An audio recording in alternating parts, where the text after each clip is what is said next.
Hello students, nimbus academy for IAS में आप सभी का एक बार फिर से स्वागत है।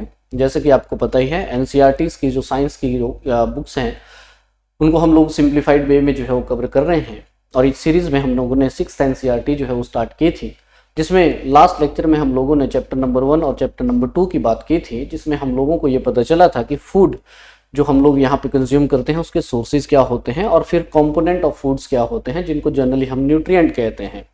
उन्हीं न्यूट्रिएंट के अभाव से जो है हम लोगों के बॉडी में जो है बहुत सारी उनकी डेफिशिएंसी से बहुत सारी जो है वो डिजीज हम लोगों को यहाँ पे हो जाती हैं।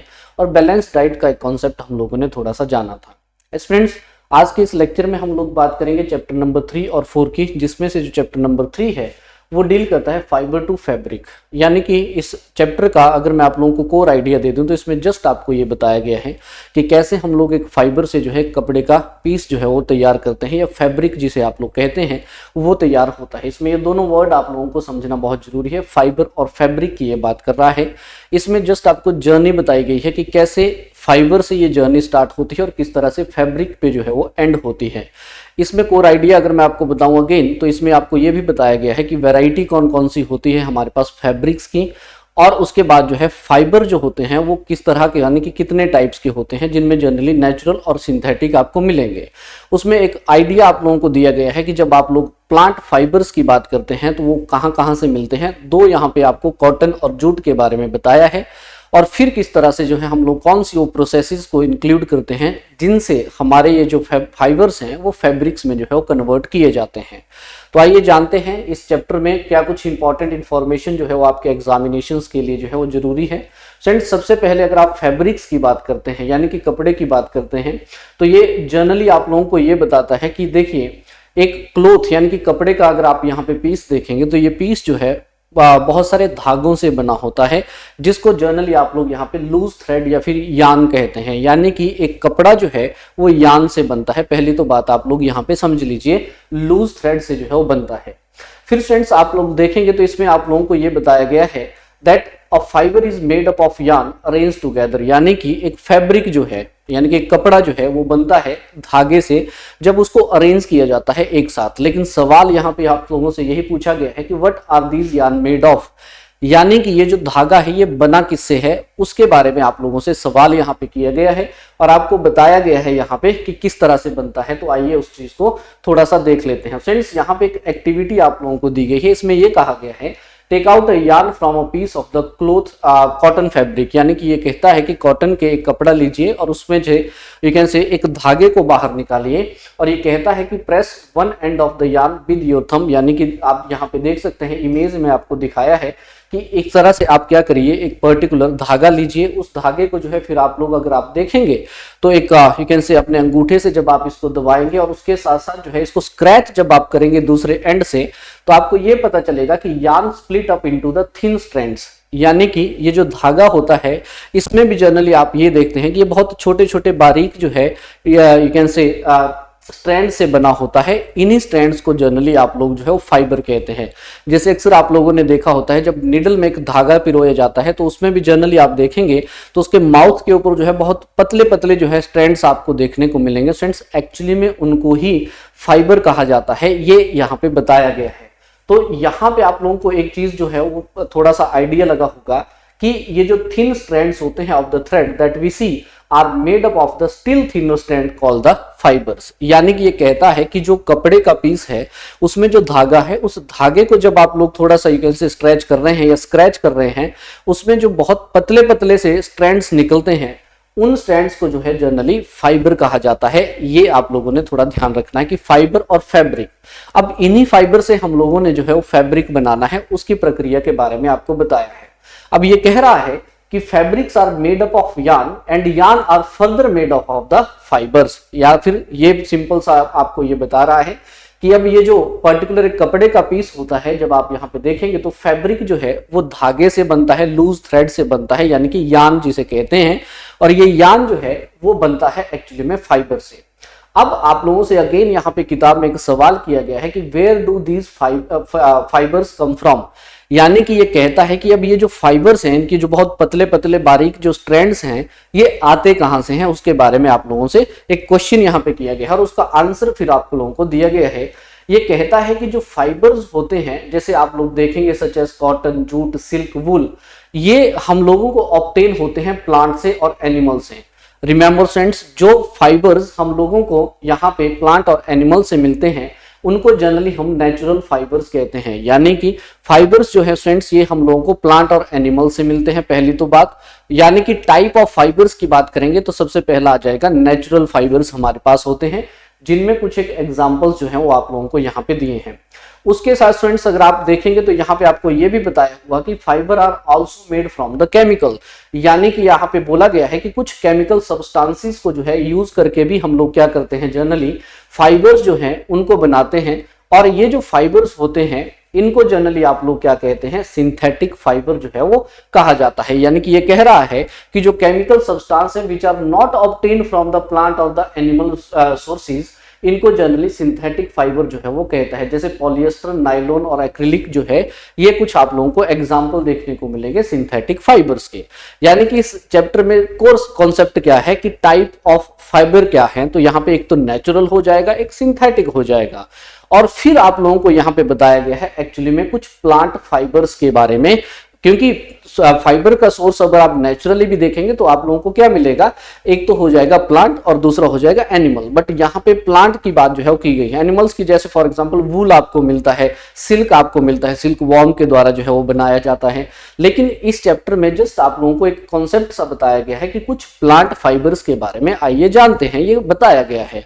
तो अगर आप लोग प्लांट फाइबर्स में देखते हैं तो सबसे पहला हमारे पास आता है यहाँ पे कॉटन। कॉटन जो है स्टूडेंट्स यहाँ पे फिर आप लोगों को फर्दर बताया गया है कि कॉटन मिलता कहां से है, यानी कि where does this cotton wool come from. तो इसके बारे में भी आप लोगों को ये बताया गया है। यहाँ से कुछ प्रोसेसेस जो है वो आप लोगों ने ध्यान में रखनी है अपने एग्जामिनेशंस के लिए, क्योंकि सीधा सीधा सवाल जो है वो बन सकता है। ये कहता है कि कॉटन जो होता है it is grown in the field, यानी कि इसको जो है वो मैदान में लगाया जाता है। और cotton plant are usually grown at a places having black soil और द वार्म क्लाइमेट, यानी कि कॉटन जो है उसके लिए एक तो ब्लैक मृदा होनी चाहिए और गर्म क्लाइमेट जो है वो होना चाहिए। ये दो कंडीशंस हैं, इन कंडीशंस को भी आप याद रखेंगे फ्रेंड्स। फिर उसके बाद ये कहता है कि जब कॉटन के पेड़ को लगाया जाता है तो उसके जो फ्रूट्स होते हैं उसको जनरली कॉटन बॉल्स कहा जाता है। जो कॉटन प्लांट जो है यू कैन से उसके जो फ्रूट्स होते हैं उनको कॉटन बॉल जो है वो जनरली कहा जाता है। ये कहता है कि फिर इन कॉटन बॉल्स को जो है वो यहाँ पे इकट्ठा किया जाता है और इकट्ठा करने के बाद जो है फ्रेंड्स यहाँ पे कहता है कि cotton is usually picked bye the hand, यानी कि हम लोग जो है उस फ्रूट को यहाँ पे लेते हैं और fibres are then separated from the seeds by combing. यहाँ पे एक प्रोसेस आती है, this process is called ginning of the cotton. यानी कि फ्रेंड्स यहाँ पे आप देख सकते हैं इस पिक्चर में आप लोगों को बताया गया है कि गिनिंग ऑफ कॉटन जो है कैसे की जा रही है। यानी कि सिंपल सा आप ये समझ लीजिए कि हाथों से जो है इसकी यू कैन से गिनिंग जो है वो प्रोसेस है, जिस प्रोसेस के थ्रू हम लोग क्या करते हैं कि ये जो कॉटन बॉल्स होते हैं, अब इसके ऊपर जो कॉटन लगता है उस कॉटन की जो है यू कैन से हम लोग वहां से फिर ये फाइबर्स निकालते हैं। उस प्रोसेस को जनरली गिनिंग कहा जाता है। तो एक प्रोसेस जो है आपने ये ध्यान में रखनी है। तो कॉटन के लिए इतना सा आप लोगों को जो है इस चैप्टर में बताया गया है। उसके बाद ये कहता है कि जो दूसरा हमारे पास यहाँ पे फाइबर है, नेचुरल फाइबर है, वो एक्चुअली में हो जाता है जूट। और जूट के लिए भी आप लोगों को फिर बताया गया है कि जूट का जो फाइबर होता है it is obtained from the stem of the jute plant, यानी कि जो जूट प्लांट होता है उसकी स्टेम्स जो होती हैं वहां से हम लोगों को जनरली जूट का जो फाइबर है वो निकलता है।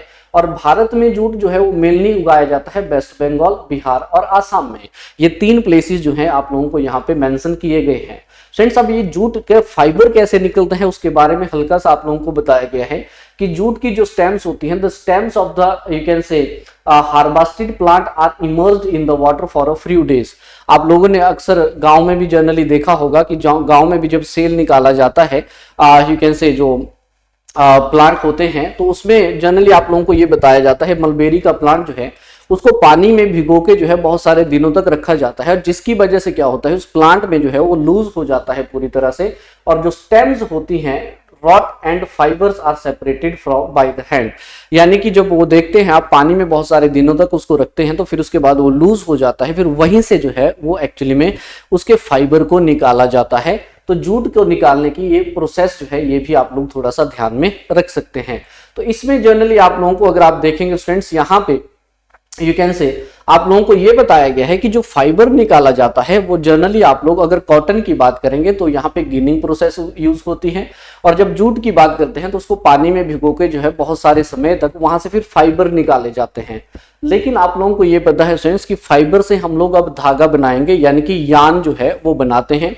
फिर इन यान का यूज करके जो है हम लोग आगे फिर फैब्रिक जो है उसका निर्माण करते हैं, क्रिएशन उसकी करते हैं। अब ये कहता है टू मेक फैब्रिक्स, यानी कि अब हमें कपड़ा अगर बनाना होगा तो all these fibres are first converted into the yarn, यानी कि हम लोगों को सबसे पहले क्या करना है, इन फाइबर्स को यान में जो है वो एक्चुअली में कन्वर्ट करना है। फिर उन यान से जो है हम लोग कुछ एक प्रोसेसेस का यूज करके फिर क्या करते हैं, कपड़ा जो है वो बनाते हैं। ये चैप्टर में आपको बताया गया है, लेकिन इसमें क्वेश्चन आपसे पूछा है कि हाउ इज इट डन, यानी कि ये कैसे जो है वो एक्चुअली में किया जाता है। तो इसमें जनरली स्टूडेंट्स आप लोगों को कुछ एक प्रोसेस दी गई है, याद रखिएगा यहाँ पे लिखा है the process of making yarn from fibres is called the spinning, यानी कि स्पिनिंग वो प्रोसेस होती है फ्रेंड्स जिसमें आप देखेंगे कि फाइबर से अब हम लोग एक धागा जो है वो बनाएंगे। यानी कि इसको बनाने के लिए स्पिनिंग में क्या करते हैं, देखो एक simple device used for the spinning is a hand spindle, या तो हैंड स्पिंडल यूज करेंगे जिसको तकली कहा जाता है, और दूसरा जनरली आपको पता ही है कि चरखा जो है वो भी जनरली यूज किया जाता है फाइबर से यार्न बनाने के लिए। अब ये चीजें जो है वो यू कैन से मशीन के यूज द्वारा जो भी है वहां पे यूज किया जाता है, मशीन्स का यूज भी जनरली किया जाता है, इसको भी आप लोग आज समझ सकते हैं। फ्रेंड्स ये कहता है कि जब आप लोगों को यहाँ पे the cloth made of homespun yarn term as the khadi, ये कहता है कि जब हम लोग यहाँ पे चरखे से जो है यानी कि होम स्पन से जो है जब हम लोग यार्न बनाते हैं, धागा बनाते हैं, उसको खादी कहते हैं। और ये कहता है कि to popularise and promote the khadi the government of India constituted a body called the Khadi and village industry commission in the 1956। तो सिंपल सी आप लोगों ने जो है ये बात याद रखनी है कि जब भी हम लोगों को फाइबर से यार्न बनाना है तो स्पिनिंग प्रोसेस का यूज जो है वो जनरली किया जाता है। The spinning of the yarn on a large scale is done with the help of the spinning machine. After spinning, yarn are used to making the fabrics actually. यानी कि जब आप यार्न बना लेंगे तो उसके बाद जो है हम अब कपड़ा बनाना जो है वो एक्चुअली में स्टार्ट करेंगे। फ्रेंड्स यहाँ पे लिखा गया है कि यार्न टू फैब्रिक, यानी कि अगला जो आप लोगों को सेक्शन मिलता है वो है कि किस तरह से अब इस धागे से हम लोग जो है वो कपड़ा बनाएंगे। फ्रेंड्स यहाँ पे आपको बताया गया है कि there are many ways by which fabrics are made from the yarn, but the two main processes are the weaving and knitting जो है इसको कहा जाता है। फ्रेंड्स दो प्रोसेसेस के बारे में बताया गया है, जिसमें वीविंग की बात करें तो यहाँ पे इन डेफिनेशंस को जरूर थोड़ा सा आप लोगों ने ध्यान में रखना होता है, बिकॉज आप लोगों से सीधी सी जो है वो डेफिनेशंस भी समटाइम पूछ ली जाती हैं। देखिए मैं आपको बता देता हूं कि एचएस के एग्जाम की भी अगर बात करें या फिर किसी और एग्जाम की भी आप बात करेंगे तो सिंपल बेसिक से सवाल भी जो है आप लोगों को बहुत बार जो है वो पूछे गए हैं। तो इसलिए इन डेफिनेशंस को थोड़ा सा आप लोगों को ध्यान रखना है कि the process of arranging two set of the yarn together to make a fabric is called the weaving. याद रखिएगा यहाँ पे क्या यूज हो रहा है, two set of the yarn जो है, यानी कि इन दोनों को एक साथ जो है यू कैन से दो धागों को सेम भी हो सकते हैं, अलग भी हो सकते हैं। जब उन प्रोसेसेस को यानी कि जब इन धागों को जो है हम लोग अरेंज करते हैं दो सेट ऑफ द यार्न को, तो उसको जनरली वीविंग जो है वो कहा जाता है। दूसरी तरफ अगर आप देखेंगे तो यहाँ पे पिक्चर के थ्रू भी आप लोगों को बताया गया है, एक पेपर के अकॉर्डिंग यहाँ पे एग्जाम्पल पेपर का दिया गया है, तो इसमें जनरली आपको ये प्रोसेस बताई गई है जिसमें दो अलग अलग जो है या फिर सिमिलर पेपर आप लोग यहाँ पे ले सकते हैं। और इस प्रोसेस के थ्रू आप देखेंगे जब यहाँ से एक पूरा का पूरा आप इस तरह का पीस बना देंगे तो इसको वीविंग कहते हैं।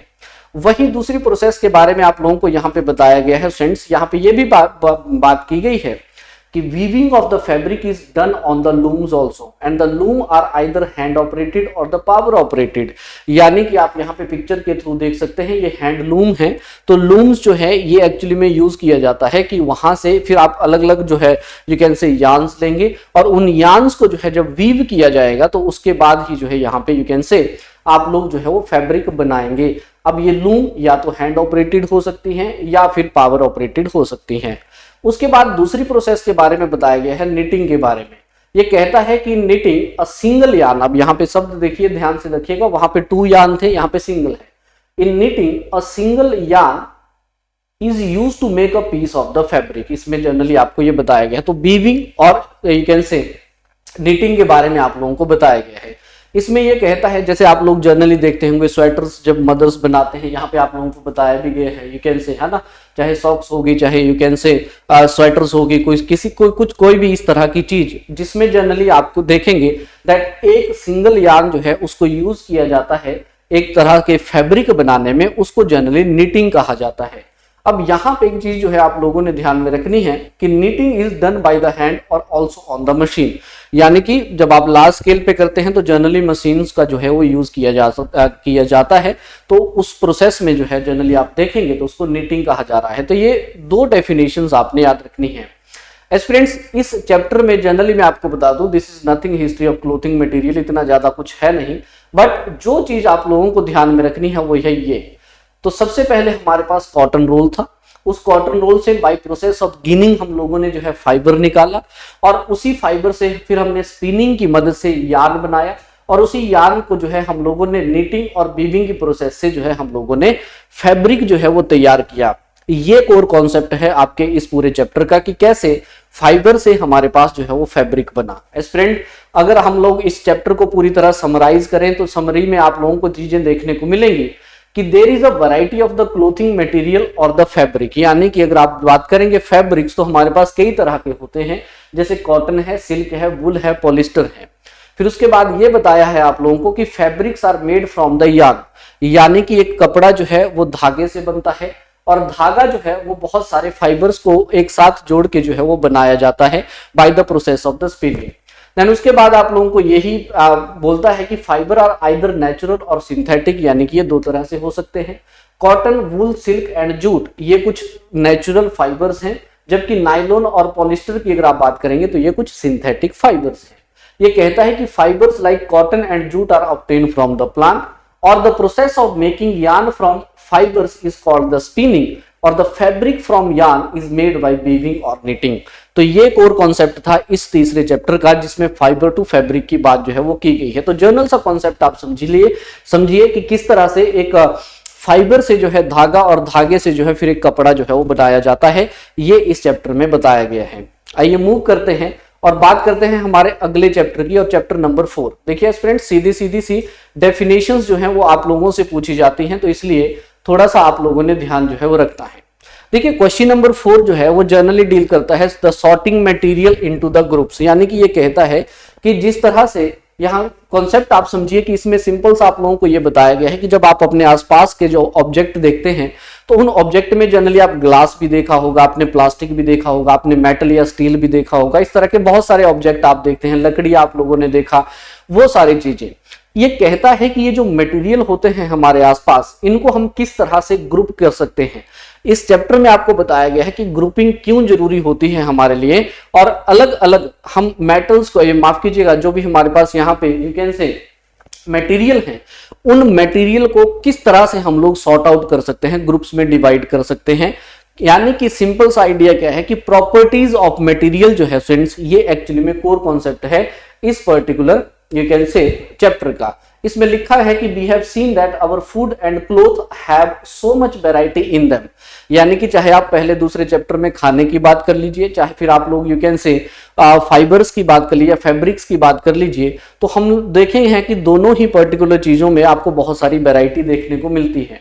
ये फिर कहता है फ्रेंड्स, यहाँ पे अगर आप देखेंगे कि not just food and cloth, there is such a vast variety of the object everywhere also, यानी कि we see around us a chair, bullock cart, a cycle, cooking utensils, books, cloth, toy, water, stone and many other object. अब इसलिए तो ये कहा गया है कि इसमें बोलता है कि all these object have different shape, colour, use, यानी कि सबका अपना अपना काम है, सबकी अपनी अपनी शेप है, सबका अपना अपना कलर है। तो इसमें कोर कॉन्सेप्ट आपको जो है जनरली वही बताया गया है फ्रेंड्स कि किस तरह से जो है हम लोग आप यहाँ पे ग्रुपिंग करते हैं हमारे इन मटेरियल्स की, और क्यों ग्रुपिंग करते हैं इन मटेरियल्स की, वो जनरली आप लोगों को यहाँ पे बताया गया है।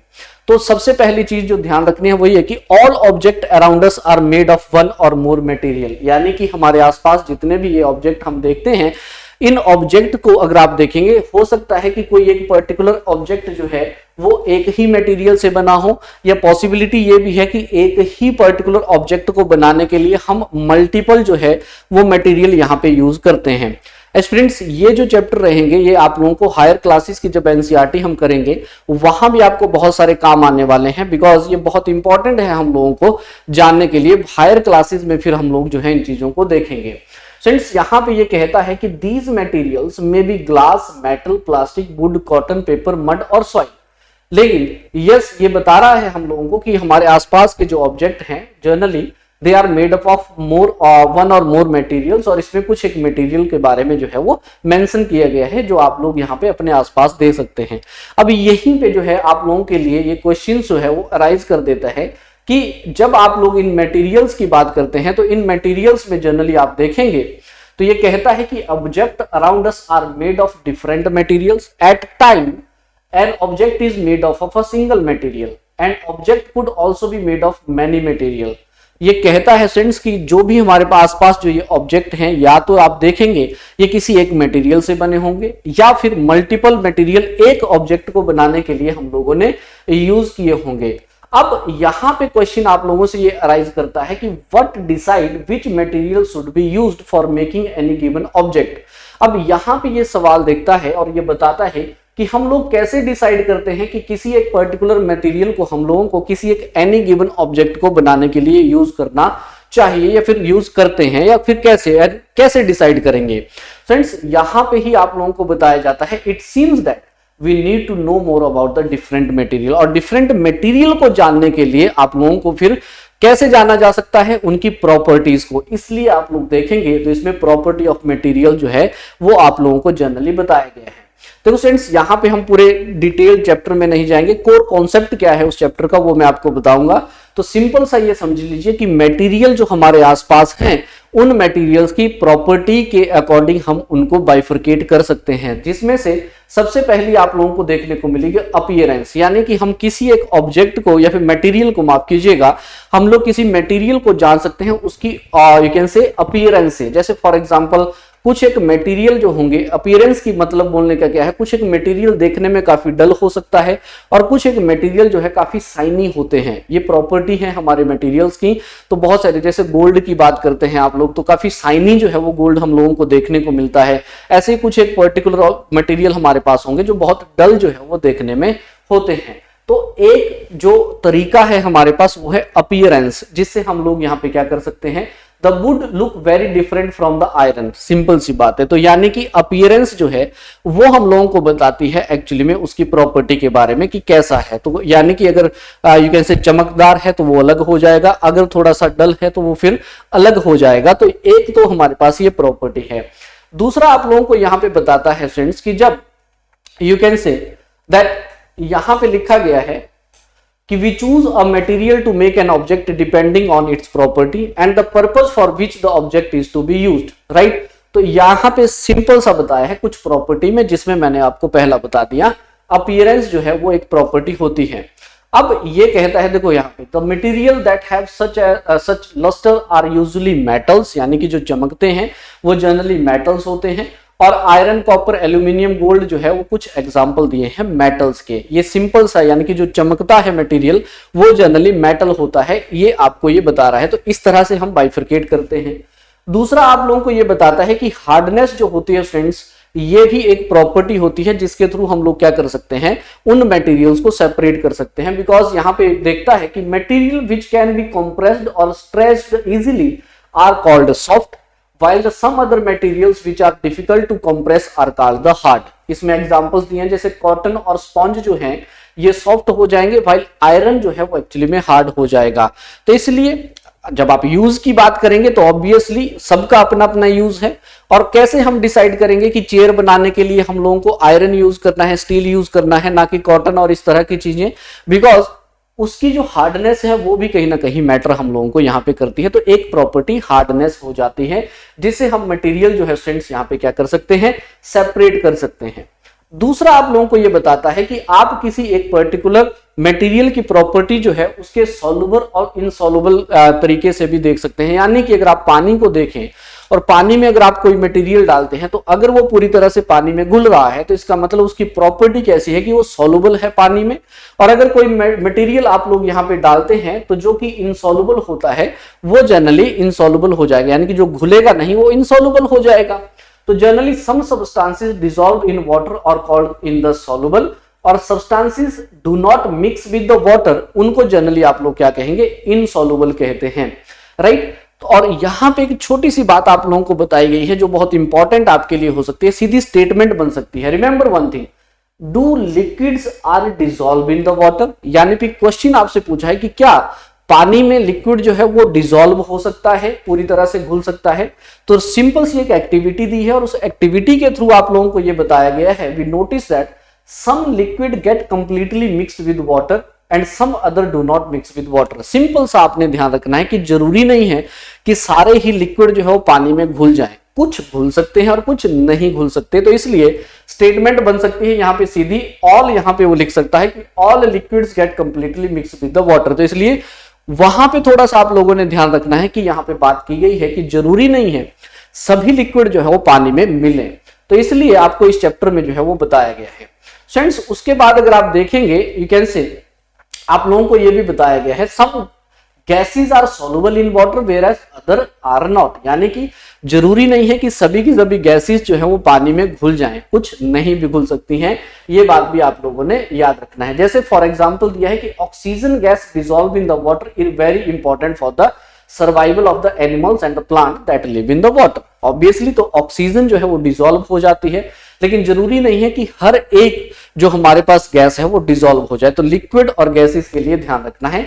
तो प्रॉपर्टी क्या है, सॉल्युबल और इनसॉल्युबल जो है वो मटेरियल होते हैं, तो उनसे भी हम लोग आइडिया लगा सकते हैं कहां पे किसका यूज होना है। उसके साथ साथ ऑब्जेक्ट में फ्लोट और सिंक इन द वाटर, यानी कि जब आपको सेपरेट करना है, देखो चैप्टर का नाम ही क्या है, sorting of the material into the groups. आप लोगों को ग्रुपिंग बनानी है उसकी, तो उसमें जनरली आप लोग कुछ प्रॉपर्टीज देखेंगे किसी भी एक मेटल की या एक मटेरियल की, माफ कीजिएगा, और उस मटेरियल को फिर आप ग्रुप कर देंगे। यानी कि एक ग्रुप क्या हो सकता है, कुछ एक ऐसे आप लोगों के पास मटेरियल होंगे जो पानी के ऊपर जो है वो तैरेंगे और कुछ एक ऐसे होंगे जो पानी में डूब जाएंगे। याद रखिएगा फ्रेंड्स, तो ये भी एक कहीं ना कहीं प्रॉपर्टी जो है वो आपको देखने को मिलती है, ये आपने थोड़ा सा याद रखना है। सबसे इंपॉर्टेंट जो अक्सर आप लोगों से एग्जाम में पूछी जाती है वो है यहाँ पे ट्रांसपेरेंसी। ये बात आपने थोड़ा सा याद रखनी है। आप देखिएगा कि यहाँ पे जो मटेरियल है उस मटेरियल को सेपरेट करने का एक और आपके पास जो प्रॉपर्टी रहता है वो जनरली रहता है ट्रांसपेरेंसी। यहाँ पे आप देखिएगा 3 इमेजेस आपको दी गई हैं।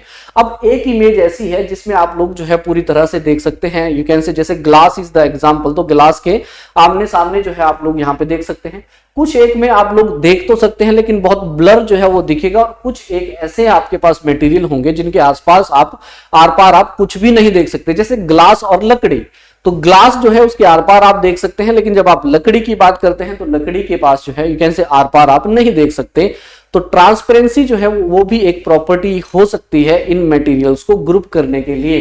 तो ये सिर्फ इतना सा आप लोगों को यहाँ पे बताया गया है कि जब भी आप लोग जनरली मटेरियल की बात करते हैं, यहाँ पे लिखा है कि those substances of the material through which things can be seen are called the transparent. और उसके साथ साथ अगर आप देखेंगे तो ये कहता है on the other hand there are some material through which you are not able to see, उसको ओपेक कहते हैं। और वो पर्टिकुलर सब्सटेंस और द मटेरियल, यहां पे लिखा है the material through which object can be seen but not clearly are known as the translucent जो है उनको कहा जाता है। तो ट्रांसल्यूसेंट वर्ड आपने जरूर याद रखना है कि ये वो पर्टिकुलर ऑब्जेक्ट है, यानी कि जिस ऑब्जेक्ट के थ्रू जो है आप लोग यहाँ पे यू कैन से वो मटेरियल है जिसके थ्रू आप देख तो सकते हैं लेकिन क्लियरली विजिबल जो है वो नहीं हो सकते। तो इसका एक बेहतर एग्जांपल आपको यहाँ पे दिया है, जनरली आप लोगों ने किया होगा कि जो टॉर्च होती है जब आप उसके ऊपर यू कैन से हाथ रखते हैं, जब उसको लाइट ऑन करते हैं तो उस पर्टिकुलर कॉन्सेप्ट को बताया कि does torch light passes through your palm और नॉट। तो ये कौन सा हो जाएगा, ओपेक होगा, ट्रांसपेरेंट होगा या फिर ट्रांसल्यूसेंट होगा, ये आप लोगों ने जो है वो जनरली देखना है और बताना है। फ्रेंड्स, अब यहां पे ये कहता है, तो yes these are the some property जो आप लोगों को यहां पे दी गई हैं जिनके थ्रू आप किसी भी मटेरियल को सॉर्ट कर सकते हैं। तो चाहे आप उसकी ट्रांसपेरेंसी की बात कर लीजिए, चाहे फिर आप उसकी कैसे अपीयरेंस की बात कर लीजिए, चाहे उसकी हार्डनेस की बात कर लीजिए। तो ये बहुत सारी ऐसी ग्रुपिंग होती है जिसके थ्रू हम अलग अलग मटेरियल को ग्रुप कर सकते हैं। इतना सा आप लोगों को इस चैप्टर में बताया गया है। फिर आपको ये बताता है कि क्यों, why do we need to group the material. देखो इसमें सिंपल सा बताया गया है कि group material for the our convenience, यानी कि हम लोग जनरली क्या करते हैं अपनी कन्वीनियंस के लिए। इसलिए आप जनरली देखते हैं जब भी आप किसी शॉप पे जाएंगे या घर में देखेंगे तो वो चीजें जनरली आप देखें, at home we usually store things in such a manner that similar object are placed together, इसी पर्टिकुलर चीज को। तो ये क्या करता है, the such an arrangement help us to locate them easily. तो हमारी अपनी कन्वीनियंस के लिए आप लोग जनरली इस तरह की चीजों को जो है वो रखते हैं। जैसे for example, similarly a grocer usually keep all type of the biscuit at one corner of his shop and all soaps at another, while grain and pulses are store at the some other place. तो इसलिए हमारी convenience के लिए हम क्या करते हैं, अपने जितने भी हमारे ये मटेरियल्स हैं उन मटेरियल्स को सॉर्ट करते हैं। ये कहता है friends that dividing the material into the groups make it convenient to study their properties and also observe any pattern in these properties. तो इसलिए सबसे जो इंपॉर्टेंट आप लोगों ने चीज याद रखनी है कि वो ये है कि आप लोग इन चीजों को, you will study more about this in the higher classes because ये वहां काम आएंगी। तो इसलिए ध्यान ये रखना है कि मटेरियल को सेपरेट करने का जो सबसे इंपॉर्टेंट हमारे पास यहां जरूरत है वो ये है कि हम उनकी प्रॉपर्टी को जान सकें, और उनकी प्रॉपर्टी को जब हम जानेंगे तो हम उनके यूज को भी अच्छी तरह से जो है वो जान सकते हैं कि किसको कहां पे और कैसे यूज किया जा सकता है। ये एक्चुअली में कोर कॉन्सेप्ट है आपके इस चैप्टर का। यानी कि अगर हम लोग यहां पे समराइज करने की कोशिश करेंगे तो इस चैप्टर में हम लोग क्या बोल सकते हैं कि object around us are made up of a large variety of the materials and a given material could be used to make a large number of the object, and it is also possible that an object could be made of a single material or of many different type of the material। ये बिल्कुल यहाँ पे you can say possible है। फिर कहता है कि different type of the material have different properties और some material are shiny in appearance while other are not, some are rough, some smooth, similarly some material are hard whereas some other are soft। तो ये properties बता रही हैं हम लोगों को इन materials की। some material are soluble in water whereas some others are insoluble, some materials such as glass are transparent and some others such as wood and metals are the opaque and some material are the translucent। materials are grouped together on the basis of the similarities and the differences in their property। तो इसलिए हम materials को generally separate करते हैं according to their properties, और you can say उनकी property में चाहे फिर आप सिमिलैरिटी की बात करो चाहे डिफरेंसेस की बात करो। The things are grouped together for convenience and to study their property। तो यस, मेन मोटिव क्या होता है किसी भी मटेरियल को ग्रुप करना, ताकि हम उसको अलग तरीके से है फिर अलग से जो है एक्सक्लूसिवली उसको हम लोग स्टडी कर सकें और फिर उसके यूज को जो है वो एक्चुअली में हम लोग यहाँ पे डिफाइन कर सकें। एस्पिरेंट एनसीईआरटी 6 की अगर हम बात करेंगे तो उसमें ये चैप्टर नंबर 3 बात करता है fibre to you can say fabrics, और दूसरा जो चैप्टर नंबर 4 आपका डील करता है वो बात करता है sorting material into the groups.